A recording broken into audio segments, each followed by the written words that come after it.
सभापती महोदय, सत्यजित तांबेंनी एक विषय मांडला मंत्री महोदय की काही ट्रीटमेंट असे आहेत की त्या सरकारी दवाखान्यातच करणार, नी रिप्लेसमेंट हिप रिप्लेसमेंट माझ्या माहितीप्रमाणे, तर त्या देखील 32 ट्रीटमेंट असे आहेत की कंपल्सरी तुम्ही सरकारी दवाखान्यातच केल्या पाहिजे.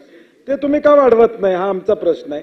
आणि किडनी आणि याच्यासाठी तुम्ही 4.5 लाख केले, परंतु 20-25 लाखाच्या खाली ऑपरेशन होत नाही, ते वाढवणार का हा माझा स्पेसिफिक त्यामध्ये सभापतीमध्ये प्रश्न असणार. आणि या ज्या ट्रीटमेंट सरकारी दवाखान्यातच करायला लागतात त्या इकडं करण्याची परवानगी देणार का. आणि भाई गिरकर बोलले ते या सगळ्या हॉस्पिटलमध्ये 25% सेवा द्यायची तरतूद आहे, त्यामुळे कंपल्सरी करायला काय हरकत नाही. या सगळ्यांना काय अडचण याची कारणच नाही, कारण की चॅरिटेबल हॉस्पिटलच्या नियमाप्रमाणे त्यांना तेवढे बेड्स ठेवायचे.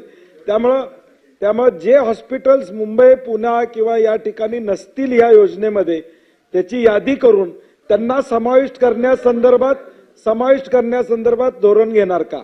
जे नसतील ते तुम्ही यादी काढा. मोठे हॉस्पिटल जे नाही आहेत, चांगले ट्रीटमेंट देतात, ते करण्याचं एक प्रयत्न तरी आपण करणार आहात का. दुसरा भाग जे उपचार सांगितलं सन्माननीय सदस्य आमचे पाटील साहेब यांनी की 131 उपचार जे फक्त त्या ह्याच्यामध्येच केले जातात की त्याला मान्यता नाही ह्याच्यामध्ये करण्यासाठी तुमच्या प्रायव्हेट ह्याच्यामध्ये, तर आपण त्याची एक कमिटी करू आणि त्या कमिटीचा अहवाल 8 दिवसात आपण घेऊ. त्यांना असा फार मोठा पिरियड, कारण आजपासून ती इम्प्लिमेंट झालेली आहे. मग ह्याची कमिटी पुन्हा त्याचा 3 महिन्याचा अहवाल, त्याच्यानंतर पुन्हा काय व्हायचं त्याच्यापेक्षा 8 दिवसात आपण अहवाल घेऊ.